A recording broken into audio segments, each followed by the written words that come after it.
The drums of Lukoma Forest. There are places in Uganda where the night feels older than the people who live beneath it. Places where the wind moves through tall elephant grass like something breathing. Places where elders warn children, when the forest calls your name, do not answer. One such place lies beyond a small village called Buwanga. And beyond Buwanga lies Lukoma Forest.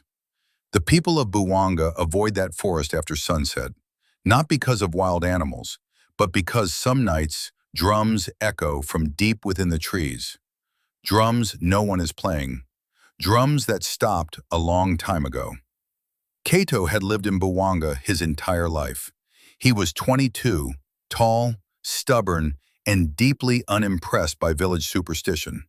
When elders warned about Lukoma Forest, he laughed. "Haha, ghosts," he would say. "Spirits beating drums?" He shook his head. "Old stories to scare children." His grandmother hated when he spoke like that.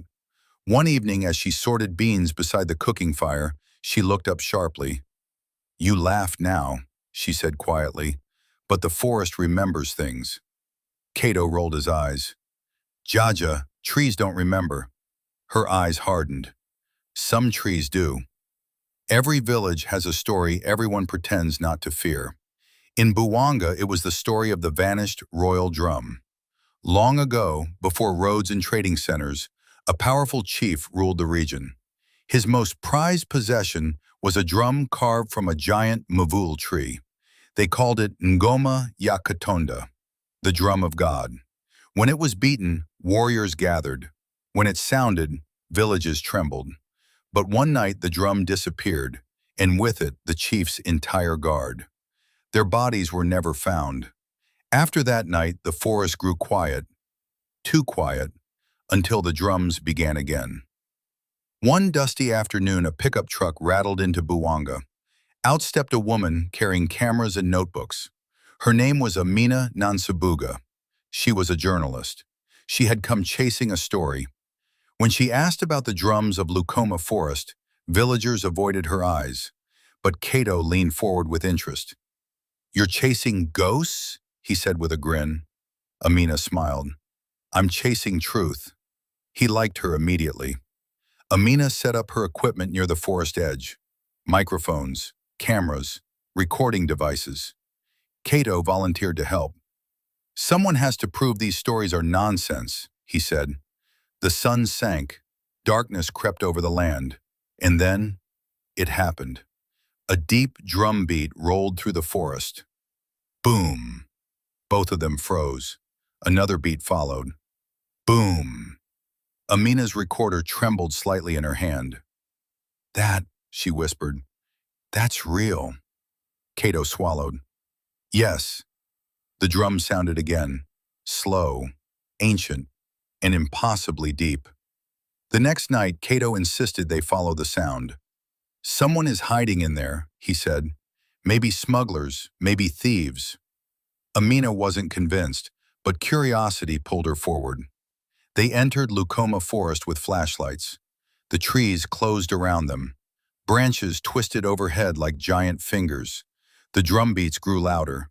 Then suddenly, they stopped. Silence crashed over the forest. Amina turned slowly. "Did you hear that?" Kato frowned. "Hear what?" "Footsteps." If these are the kinds of stories you love to watch and listen to, subscribe to Pearl Mystic Tales on YouTube and TikTok. We share real historical events told in a way that helps you see them, feel them, and understand them differently. A figure stepped from the darkness, tall, silent. A deep scar ran across his face. "You should not be here," he said calmly. His name was Mzee Balam. He was one of the oldest men in Buwanga, and apparently the only one willing to enter the forest at night. "You are chasing drums," he said. Amina nodded cautiously. Balam looked toward the trees. "They are not drums." Kato scoffed. "We heard them ourselves." Balam's voice lowered. "What you heard is something calling." Balam finally told them the part of the story villagers rarely shared. Long ago, the chief who owned the drum demanded sacrifices. People who opposed him were taken into Lukoma Forest. The royal drum signaled the executions. But one night the villagers rebelled. They stormed the chief's compound. The guards fled into the forest with the drum.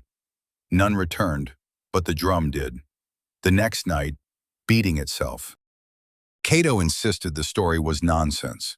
But when the drums returned again, something changed. They were closer, much closer.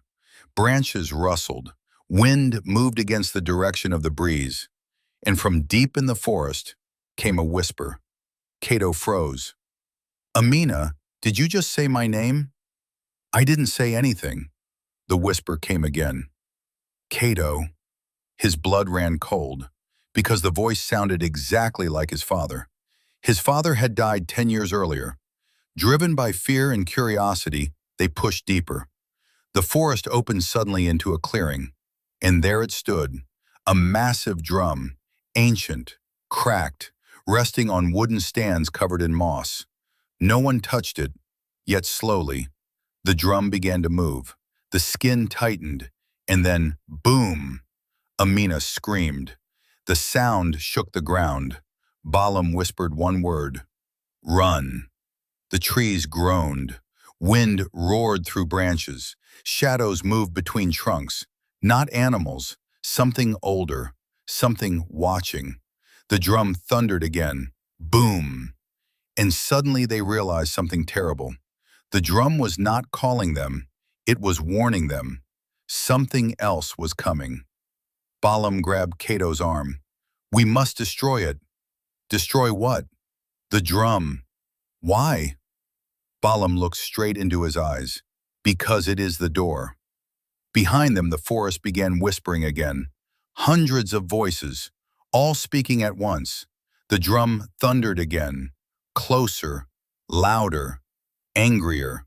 Cato stared at the ancient instrument, and for the first time in his life, he believed the elders. The drum beat shook the clearing again. The forest screamed with wind. Amina raised her camera with trembling hands. "Whatever happens," she said, "the world needs to see this." Cato stepped forward toward the drum. Behind him, the forest moved. Branches snapped.